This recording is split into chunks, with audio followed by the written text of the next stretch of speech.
Good evening, everyone. My name is Chris Willeford, and this is the post-mortem for my final level in my assignment. Um, as you see over here, this is the terrain for my level. It's rather large. I had anticipated to actually use and utilize the entire level. I think it was a misunderstanding from actually reading the instructions itself, but I had actually intended for the objects to be found throughout the level. Instead of simply placing them in game or just in the shanty town, but actually placing them in buildings in the forest itself. Hence, I ended up with a much larger area than intended. As you see, instead of one mountaintop area, I actually have two. That's because the player goes from the shanty town down these stairs, around, up, and all the way to the other part of the mountain. Again, I ended up with a much larger space, so it's not nearly as pretty as it could be, and the player kind of roams through all of the ugliness, but let's get started. Right here we have the, well, hold on. There we go. Right here we have the opening cinematic. It is just a quick rush over, boom, and it starts you immediately. And here we have our opening text. Very simple. It sets the tone. You wake up. You're not injured or anything, but it's obvious you're not where you started. You find a note in your hand. It's very threatening, and you'll find that when you play the game, it kind of sets the tone for the entire situation. As we continue along, again, I had planned for each of these items to be found someplace else on the map. Instead, I found that they all have to be found within the shanty town itself. Right quick, addressing HUD elements right here. And then we have all of the items that I used through it. There's actually a lot more. If I open up town filler, you'll find that it's quite impressive. I actually didn't end up using the original assets provided as an example. And the reason being is because I felt that they didn't fit the shanty town motif. And I understand that that's what we were supposed to use, or we were supposed to use custom assets or anything else like that. But I really liked the ones I found. And the reason why I went out there is because it fit the vision, and I was able to do so within the allotted time frame. So it fit in the scope. So, oh, sorry, I'm making people sick here. Before no further ado, to be honest, let's go ahead and get started. Right here, first plank of wood, bam! You find a sturdy plank of wood. Perhaps this will prove useful. Try to find more. Again, you see the HUD updates itself. Plywood 1, you have found one piece of the plywood. Boom, you've now found two. So I wanted that working HUD up there to just kind of let you know how many pieces of wood you found. And also, I wanted HUD elements there. I wanted something there. And this game really didn't have any of that. So it felt more like an interactive world instead of a game. And so with just that little touch of the heads-up display, it felt more like a game to me. Perhaps it's just familiarity. A fifth piece of wood found. Boom. Using one of the planks, you're able to leverage the rock out of the way. And it shrinks down into oblivion. I didn't know how to create the effect of it rolling. And that was the only rock I could find that looked decent brought to that size. If I had rolled it out of the way, it would have had an invisible underside. And let's be honest, that's a little embarrassing. Right here, I actually could not find a smoothing tool in Unity. I spent 5 days looking for a smoothing tool in Unity, and all I could find was downloadable versions of smoothing tools. And I do not have enough experience in Unity to know a good one from a bad one. And so I spent my time instead using things to cover up the ugly. I actually used the grass that's used throughout everything to kind of create this lush, vibrant world that was such a stark difference from the dead-looking, broken shantytown. I made this forest thick, and I planned on making it even more so I wanted the player to walk through here and find the objects and get lost and not know where he's going. And so this forest, I wanted it to have a canopy. I wanted it to break just no sky. I wanted the blue lights and the red lights to highlight things and hide things and just make it feel wrong.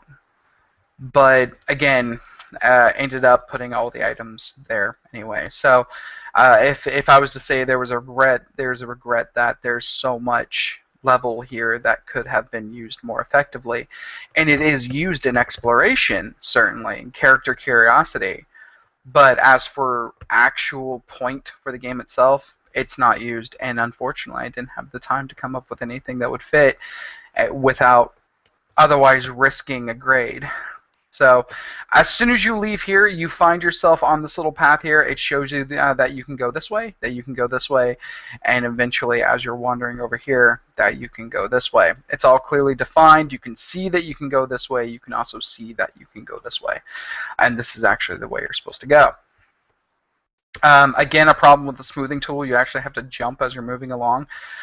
Most places you don't have to jump. You can actually just move right up the steps, which is exactly what I did. And how I actually achieved this effect was as I was creating levels in the terrain, I would reduce the height.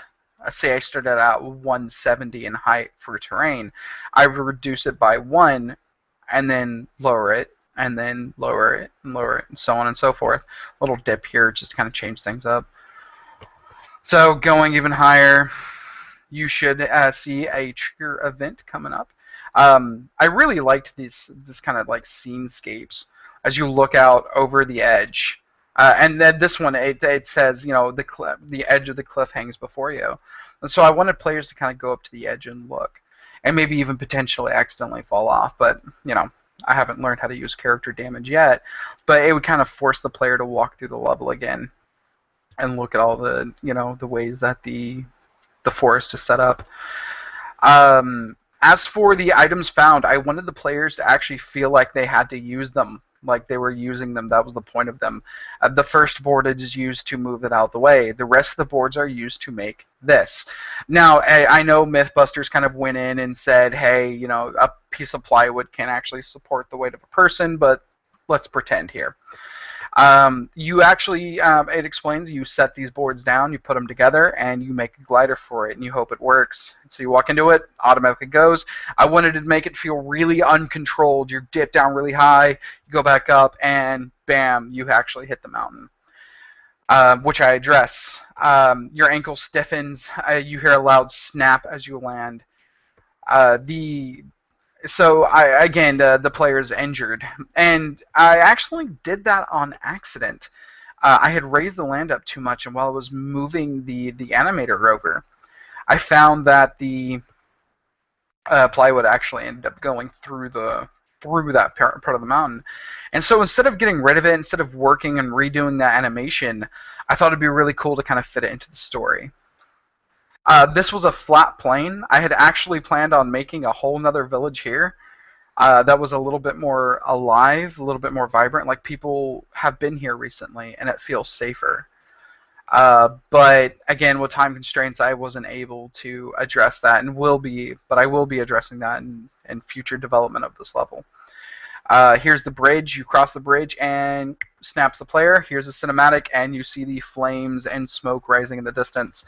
I didn't want to use anything spectacular. I didn't want to do any kind of like loud booms, or I didn't feel that fit. I didn't want it, you know, everything else was quiet and subtle. I didn't want to create a situation that, you know, everything's quiet and subtle, and then boom, everything blows up. I thought that it just wouldn't fit the theme very well. So it's just this subtle particle effect, crazy particle effect that kind of goes up and kind of shifts over. The script was insane. I did so much scripting um, in this particular level design. But And I'm not very good at scripting either. So I am thankful I was able to get any of it done. Let's see here, my animations. Well, nobody wants to see script anyway, right? So anyway, I wanted to thank you for listening. I wanted to thank you for watching, and I had a lot of fun doing this. I really did. The issues that I have and the concerns that I have were strictly due to the time constraints in this. I felt I could have done better, yeah, but I also feel that learning the Unity tools, my particular skill set with coding, and then also working with the other assignments, I felt that the product I produced was favorable. And I worked with what I had and the original idea that I had. I didn't want to stop and restart. That was the big thing. I didn't want to have the project, so instead I worked with the tools I gave myself, and I came up with something I'm proud of. Again, thanks for listening, and have a great day.